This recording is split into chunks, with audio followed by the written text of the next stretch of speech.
unfortunately, I just had to leave a shipper. I wasted basically a whole day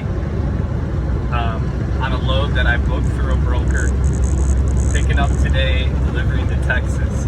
This kind of stuff does happen. You can't always get, you know, these loads that work out. Unfortunately, it's the nature of the business. And excuse me. So I had booked this load yesterday. Drove 100 miles deadhead empty, which obviously is never paid, but I always do factor that into my rate. Got to the shipper just now, a little bit ago. Everything went good. I go into the shipping office and they tell me, and the guy before me, I could tell that something was wrong with their production. Basically said good luck, and then they told me, yeah, same thing with the other guy. We had production issues and we can't load you till, we can't even give you a timer. It's going to be by tomorrow morning. And I'm like, yeah, you can just take me off this load. I first went back to my truck, emailed the broker that I have booked this load with, because when these kind of deals fall through, we agreed to a rate confirmation, right? That's what we get when we book a load with a broker, and we agree to terms, just like any kind of contract with real estate or anything. There's terms. You don't just sign something, although we do sometimes, without not knowing what is in those terms, right? So we, pickup times, delivery times, those things are very important to us truck owner operators. Our trucks cost a lot of money, 60, 70 grand a year in fuel, 20 grand a year in insurance, some give or take, maybe even 40 grand or maybe less. But these trucks, they're very expensive to run. And although I wish it was free to run, because we could take any load we wanted and not care about time. But the fact is time is of the essence. Time is,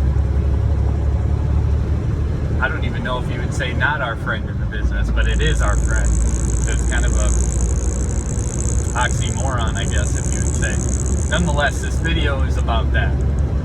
Why it's why these things happen in this business, and to be prepared for it, and make sure that you get paid by the broker when these things do happen. So what is this called? This is, most of you probably know, this is called a truck order not received. A truck order not received. That's what you tell the broker immediately when they tell you that they're not going to be able to load you on the agreed upon time. The broker will try to still move that load with you and try to get you to stay. Don't stay. Unless the guy next to me, I was able to go, so when they told me that, I went straight back to my truck. I knew exactly what I had to do. I had to cancel this load and I had to look for another load. But look for another load before you cancel, because chances are on a Sunday, if you're not in a hot market, like a market that pumps every 24/7, good luck on finding another load. So immediately I went back to my truck, got on the load board and started looking for loads. That was a non-truck route. Glad I didn't go there. Fortunately, I was able to find one.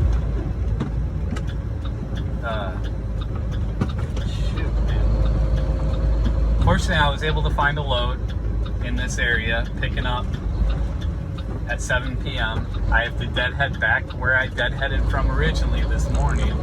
So the way I factor that in on booking the next load is, I mean, if I weren't gonna get paid for that tow new truck order not received, for basically running empty, so the broker's gonna have to pay me for the time I spent, the day lost.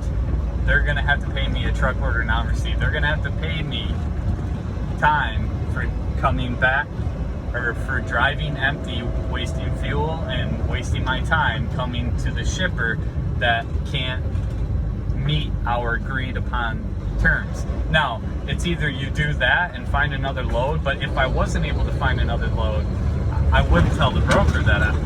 I would tell them, I'm going to cancel this load if you don't pay more. You're going to have to pay up for my time. Because then that means if I can't pick up this load that I booked to be picked up today, it was supposed to be ready at 9 a.m. If I can pick that up today and deliver it tomorrow, the load was only paying $1,000 a day. You know, that's what I like to shoot for in a day. Sometimes I get more, sometimes less, depends where I am. So if the broker can't pay me for that, at least half of that, so he's gonna have to pay me, in my eyes, like $1,500 for that $1,000 load, because I just lost a day. I could go and get another load and make double that, you know. So my first thing was look for another load, see if there's anything decent, which there was one load, super lightweight, 3,000 pounds. Unfortunately, it's going to the worst market in the country, Florida. But I have some connects where I can go into Florida. I know I'm going to come out of there probably $1.30 right now. Florida is not the best place to be, but especially right now with the virus, but it's all good. It'll work out. And so I found this other load. So then what I did was made sure I could book that load and get it. It's a Sunday, you know, it's a Sunday, and the loads are few and far between, but they do pop up, and I got lucky, thank God. And so now what's gonna happen, what happened was I emailed the broker and I said, hey, basically I'm gonna have to cancel unless you can pay up, essentially. You're gonna have to pay me a tow new. Or first I said you're gonna have to pay me significantly more for the loss of time and fuel that I did deadheading here and not being able to get there. You know, I lose money, I lose a day. In my eyes, I lose $1,000 by that load by that load being postponed. So, and my time is valuable. So he called the manager at the shipping office, found out for himself that yes, production was deterred, and that load was not going to be able to be moved when we agreed to. So in that case, he said, I understand if you can't wait. I said, I can't wait. Got another load. Please reimburse me with a TONU, a TONU. That's what you always say. Truck order not received. It's never very much. It's like $200. That's what I usually have them pay. So basically, they paid for my fuel here, deadheading 100 miles, and deadheading back to my next load. So now it justifies this next load. Okay, so now I can book this.